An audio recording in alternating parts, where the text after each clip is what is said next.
नमस्कार, स्वागत है आप सभी का। आप देख रहे हैं न्यूज 18 इंडिया। मैं हूं आपके साथ कृतिका सिंह। कर्नाटक के उडुपी से शुरू हुआ हिजाब विवाद, जो कि लगातार अब अलग अलग राज्यों में गहराता हुआ नजर आ रहा है और ऐसे में अब ये मामला तूल पकड़ता हुआ नजर आ रहा है। पहले तो हिजाब विवाद की आग कर्नाटक के ही दूसरे कॉलेजों तक पहुंची और अब धीरे धीरे देश के अलग अलग हिस्सों से हिजाब के समर्थन और विरोध में आवाज उठनी शुरू हो गई है। जयपुर, चेन्नई, अलीगढ़ और मुंबई में हिजाब को लेकर लगातार प्रदर्शन हो रहे हैं। ये 4 तस्वीरें आप देखिए, जहां शहर शहर हिजाब विवाद को लेकर प्रदर्शन इस वक्त होते हुए।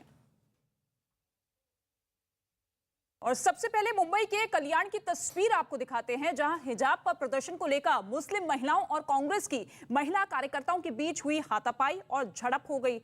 हिजाब पहनकर आई महिलाओं का आरोप है कि कांग्रेस इस मुद्दे पर राजनीति कर रही है।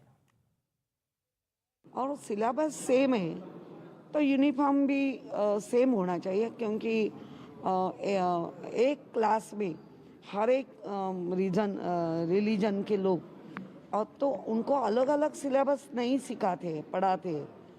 एक ही बोर्ड का जो बोर्ड चुना गया है उसका सिलेबस पढ़ाया जाता है।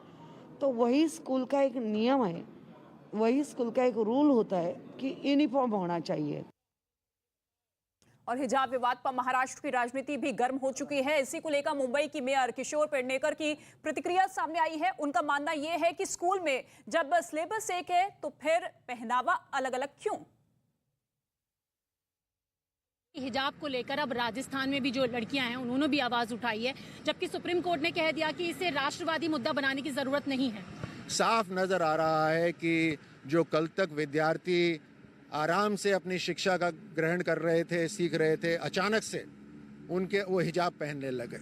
अब कौन इनको भड़का रहा है ये आप सब लोग समझते हैं।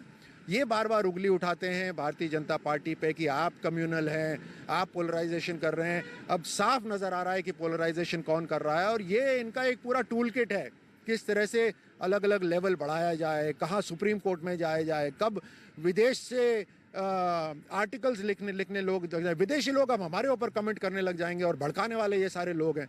मैं चाहता हूँ विद्यार्थियों को, उनके माता पिता को इन चक्रों में मत पड़िए, अपना भविष्य का ध्यान रखिए।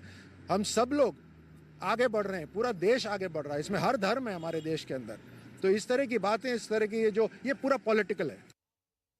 और मध्य प्रदेश के बैतूल में मुख्यमंत्री शिवराज सिंह चौहान ने प्रधानमंत्री फसल बीमा योजना के तहत राज्य के उन किसानों के खाते में रकम जमा कराई जिनकी फसल खराब हो गई थी। इस दौरान मुख्यमंत्री शिवराज सिंह चौहान ने बताया कि अब तक कुल 10,494 करोड़ रुपए की राशि फसल बीमा और राहत राशि के रूप में किसानों को दी गई है। इस मौके पर उन्होंने कांग्रेस को आड़े हाथों लिया और आरोप लगाया कि जब कांग्रेस की सरकार थी तब किसानों की अनदेखी हुई।